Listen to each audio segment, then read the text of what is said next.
First book of Moses, called Genesis. Chapter 3.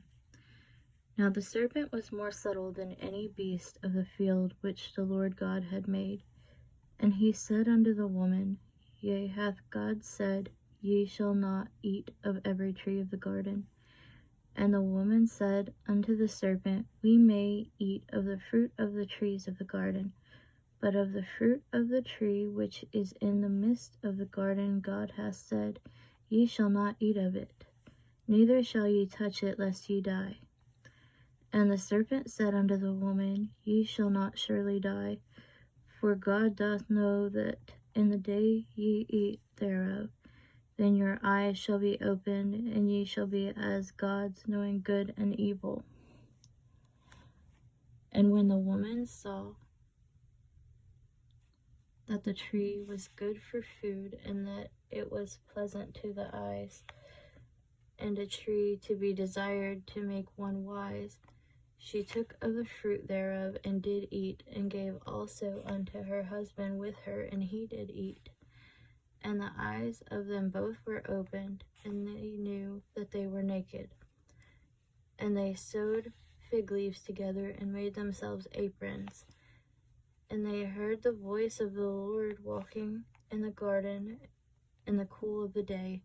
And Adam and his wife hid themselves from the presence of the Lord God amongst the trees of the garden.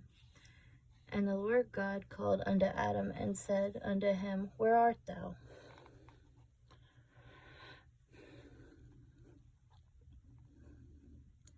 And he said, I heard thy voice in the garden, and I was afraid, because I was naked, and I hid myself. And he said, Who told thee that thou wast naked? Hast thou eaten of the tree whereof I commanded thee that thou shouldest not eat? And the man said, The woman whom thou gavest to be with me, she gave me of the tree, and I did eat. And the Lord God said unto the woman, What is this that thou hast done? And the woman said, The serpent beguiled me, and I did eat.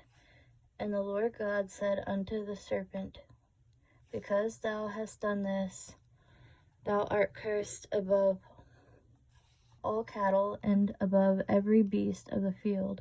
Upon thy belly shalt thou go, and dust shalt thou eat all the days of thy life.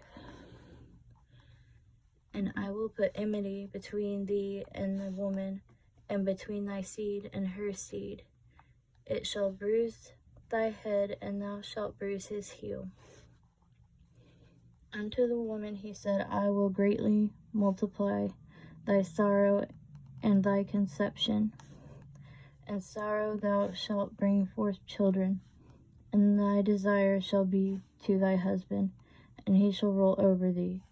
And unto Adam he said, Because thou hast hearkened unto the voice of thy wife, and hast eaten of the tree of which I commanded thee, saying, Thou shalt not eat of it, cursed is the ground for thy sake.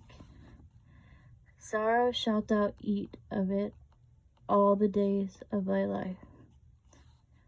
Thorns also and thistles shall it bring forth to thee, and thou shalt eat the herb of the field. In the sweat of thy face shalt thou eat bread, till thou return unto the ground, for out of it wast thou taken, for dust thou art, and unto dust shalt thou return. And Adam called his wife's name Eve, because she was the mother of all living. Unto Adam also and to his wife did the Lord God make coats of skins, and clothed them. And the Lord God said, Behold, the man is become as one of us, to know good and evil. And now, lest he put forth his hand, and take also of the tree of life, and eat, and live forever.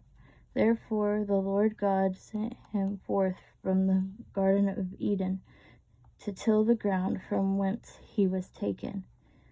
So he drove out the man, and he placed at the east of the Garden of Eden cherubims and a flaming sword which turned every way to keep the way of the tree of life.